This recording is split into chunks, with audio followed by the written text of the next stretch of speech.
rating your FPL drafts. FPL has been out for 2 weeks now, and today we're going to go through lots of different team structures. We're going to have a look at Haaland and Salah, Haaland only, Salah only, a combination of having neither of them in your team going into game week 1. There are so many different ways that you are building your teams and quite a few players that are different across the drafts as well. So today I'm going to take you through all of those drafts. We'll rate them through 1 to 10, but most importantly, we'll discuss what I like about it, what I don't like about it in rating your drafts for FPL game week 1.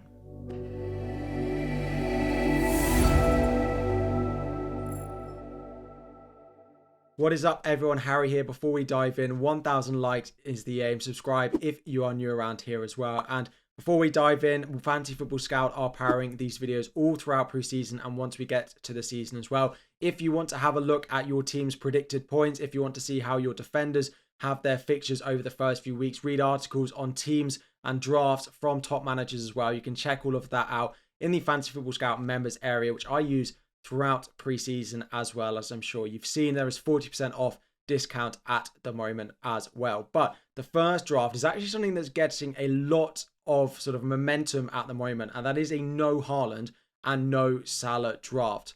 I've given this one an 8.5 out of 10. I actually really like it. The big thing for me is if you're going to go with no Haaland and no Salah, it's how comfortable you are with your captaincy picks without them. If you're happy to go with the likes of Palmer, Saka and Son, maybe Isak early on in the season, and you're comfortable putting the captaincy armband on those types of players, then I absolutely think that a no Salah, no Haaland draft is potentially worthwhile. We've heard that Foden might not necessarily be back for the start of the season to be ready to start. What does that do to Haaland? Salah and Liverpool are a team in a transition a little bit, so is he going to be worth the 12.5 million that he is going to be costing you at the start of the season? Now, personally, I don't think I am comfortable not captaining Haaland and Salah early on.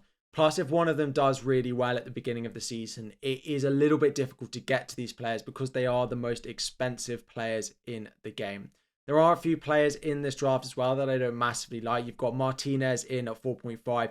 I'm not sure I'd be starting with him. I would be going with someone potentially like a Mikalenko or an Anderson at the same price over him. I also don't think Kieran Trippier is necessarily worth 6 million. He's also potentially rumoured to be leaving Newcastle, but even if he stays, I don't think 6 million is worthwhile. So I would look to do something like a Trippier to a Gabriel, to a Van Dijk, to a Gvardiol. You could even come down to a Pedro Porro. This would allow you to do Martinez up to someone like a Munoz of Crystal Palace as well. And I think this would add a little bit of strength to this team. I do generally like it. It's if you feel comfortable not captaining Haaland and Salah early on, then it gets an 8.5. If you're not comfortable, then maybe you probably drop it down a little bit in your rankings. The other thing with this, because one of Haaland or Salah will likely do well early on in the season, it may force you into an early wildcard. Now, a game week 4 and a game week 6 wildcard will actually be very, very popular this season because of the rolling transfers that we've got, that you can just carry early transfers that you bank into a wildcard, and the fixture swings that we have, particularly in game week 6, you may well be forced into that type of strategy, which is already popular. But with a draft like this, I think you'll be doing well to get away with it, to carry on without the two of them much earlier. So again, for me, this boils down to captaincy. The squad is really nice, but of course there are no Haaland and Salah, so I give it an 8.5, and it just comes down to captaincy. Next up, we go to probably the complete other end of the spectrum, and that is the Haaland, Salah, and a premium defense in there as well. This one has got both Trent, Alexander-Arnold, and Gvardiol as well. Having both Haaland and Salah is a lot of money to be spending, and you are relying particularly on some of those budget players being good enablers. But I think that there are a lot of good options in that budget price that can allow you to go and buy both Mo Salah and Haaland into your drafts for game week 1. Particularly, he's got the likes of Nkunku in here, Smith Rowe, who has just signed for Fulham, Armstrong in there up front as well. Now, there are a few things that would potentially change, but I do really like what this draft is offering. I would look to potentially upgrade and go for a Rodgers instead of your 4.5 forward that you've got. A few other ways that you could do that. You could downgrade Konza, who I'm not a massive fan of, at the 4.5 million option. And with the defenders you've got, I don't think you'd massively need it. I'm not sure Van de Ven for 4.5 is the defender that I'd particularly go with, just because Spurs don't naturally keep a lot of clean sheets. So if you do want a Spurs defender, I would go with a Pedro Porro. At least he's got a bit of an attacking threat. But price point and structure wise, if I was building a Haaland Salah draft, which I am definitely toying with, I would absolutely be building something that looks absolutely like this in terms of price points. As I said, there's a few players in here that I don't massively like. Again, Sanchez has come out of my draft. Van de Ven I don't love, Konza, and I would look for a 5.0 midfielder. Whether that comes out of Gordon, whether that comes out of Konza, that's up to you. But I do really like the structure we've got, so I've given this a 9.4. It's one of the best Haaland Salah Trent drafts I think I've seen anywhere. Next up, we've got a Haaland draft. There's no Salah in here, and then there's no Trent, but there are some premium defenders. Again, thank you all so much for sending your drafts in. We've picked 5 ones that are quite different. We'll also be rating drafts as we get closer to the start of the season. We'll be redoing this video about a week before the start of the season, and we can see where things have maybe changed, what players are a little bit different, where people are building to for the start of the season. So I do like this draft to some extent, but for me, I love some of those value midfielders. I think there is such value in the sort of 6 to 8 million midfielder bracket. And this draft only has one, which is Szoboszlai, who still feels like a massive risk to start the season. So I don't love that as a pick. And I think there will be a few of those 6.5 midfielders that start really well and actually will go pretty close to the likes of Palmer and Saka in terms of providing that value, that it's very hard for this draft to go and get them, particularly because Liverpool's fixtures are so good at the start of the season. You're unlikely to want to sell Szoboszlai. I also massively think that the 5 million midfielder in Rodgers at the moment, there are a few others that potentially might shed their light between the start of the season, is so much more valuable than going with someone like a Harry Winks. Find that 0.5 million somewhere, potentially downgrade Szoboszlai to someone, potentially downgrade a Palm or a Saka to someone else, potentially go and downgrade Robinson to another 4.0 or something like that to free up that money. I think that 0.5 investment over someone like Winks is much better spent there than it is over a few of the other players that you've got in the starting 11. I've given this team a 7.8 because, of course, I'm not really set on Szoboszlai. There's also a lot of those mid-price midfielders that I think will do really well, and you do find it a little bit difficult to go and get to some of them. So with Liverpool's fixtures being so good at the start of the season, Szoboszlai being your only bit of cover, I don't love that for game week 1. But the team structure is looking nice. You've got rotating 4.5 defenders. Actually, my favourite defender rotation for the start of the season in Mykolenko and Robertson does look really nice. So it is a solid draft. It gets a 7.8, but with a couple of tweaks. And if we knew Szoboszlai was nailed for the start of the season, naturally, that would just boost this draft anyway.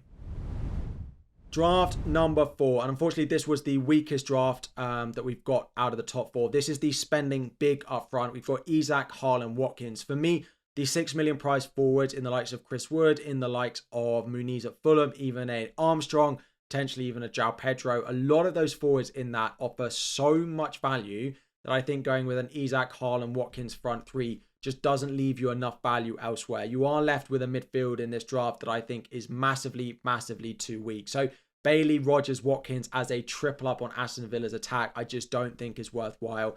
A few picks in defence as well that I don't really like in the likes of Ben White and Trippier. Now, Ben White was a great pick last season, but particularly when we had enough value to be going and buying him. In game week 1, when value is really tight and we're really trying to stretch our budgets, I'm not sure a 6.5 Ben White is particularly where I'd be looking. He does have the attacking threat over someone like a Saliba, but I would be trying to find a 0.5 to go and spend it on a Trent Alexander-Arnold. Now, there are lots of places in this draft that you could free it up. First of all is Trippier. We spoke about it in the first draft. 6 million is absolutely way too much to be spending on him. Pedro Porro at 5.5. Other Arsenal defenders like a Saliba at 6. A Van Dijk at 6. A Munoz of Crystal Palace at 5.0. A 4.5 Newcastle defender are all better picks for me than Trippier is. And that would free up money to massively upgrade this draft. The other thing is this team has 2 5 million goalkeepers in it, which is absolutely a no-go for me. The max I would be spending on goalkeepers for the start of the season is 9 million, whether that's a 5.0 and a 4.0, whether that's a 4.5 and a 4.0 or 2 rotating 4.5 goalkeepers. That is the maximum I would be spending on it. Yes, you have 2 solid defenders here, but you can only play one of them this week. And with the way the bonus point system is set up, there is so little disparity this season between the lowest and the highest scoring within reason that you're going to be picking in terms of goalkeepers. So I'd be picking one goalkeeper that you like. I probably would go with a 4.5 and actually just completely save yourself 1.5 million and look to upgrade elsewhere. So I can understand what this draft has done with the forward line and Saka in there, but I think it's too imbalanced with some of the players that we've got.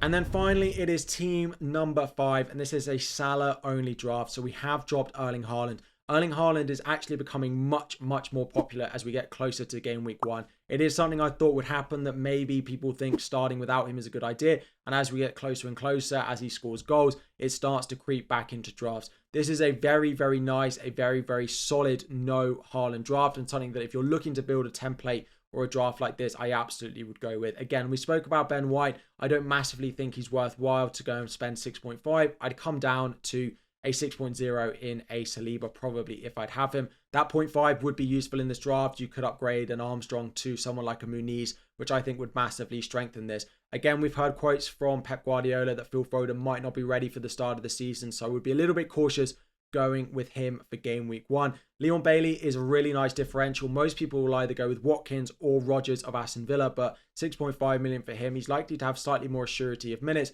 Could be a really nice differential. So as Salah drafts go with no Haaland, this has got a 9.1 out of 10. I think it's really solid. A couple of tweaks here and there could make it even higher, but it is a great structure if you are looking to build a Salah draft with no Haaland. So thank you all so much for sending your drafts in. Those are 5 with very different structures, very different players looking to buy. Again, I will have my draft out on Saturday morning where you can rate what I've done. There'll be a video every day this week. We might even have a video every day between now and the start of the season. Thank you all so much for sending your drafts in. Apologies if you didn't get yours rated. There were over 600 of you and I could only choose 5. 1,000 likes is the aim on the video. Subscribe if you're new around here. If you want to check out Fantasy Football Scout, there is a link in the description which will get you 40% off. Thank you all for watching, and I'll be back again very soon.